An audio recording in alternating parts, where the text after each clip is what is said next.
சரி. Hi friend, இங்க பாருங்க, நான் மருதாணி இலை பறிச்சிட்டு வந்து அரைச்சி அம்மியில வச்சு அரைச்சி இங்க பாருங்க மருதாணி வச்சுட்டு இருக்கேன்.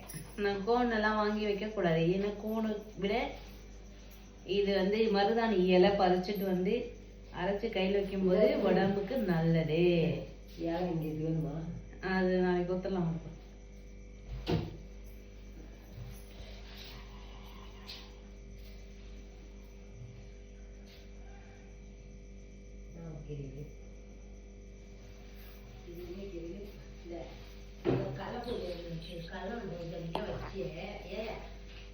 நல்லா இருக்கா? நல்லா இருக்கா? மருதாணி பறிச்சுட்டு வந்து அம்மியில வச்சு ஒட்ட ஒட்ட அரைச்சி இப்போ எல்லாருமே வீட்டுல வச்சாச்சு. எனக்கு லாஸ்ட்ல கொஞ்சோட தான் கிடைச்சது. இப்ப நான் வச்சுட்டு இருக்கேன். இப்படி இங்க வச்சுட்டு இருக்கும் போது இங்க பாருங்க, என் கை செவந்து போச்சு. இதுல எதுவுமே வச்சு அரைக்கல, வெறும் மருதாணியில மட்டும்தான் அரைச்சேன். ஓகே, உங்களுக்கு வேணுமா சொல்லுங்க, வாங்க வச்சுடுறேன். Bye.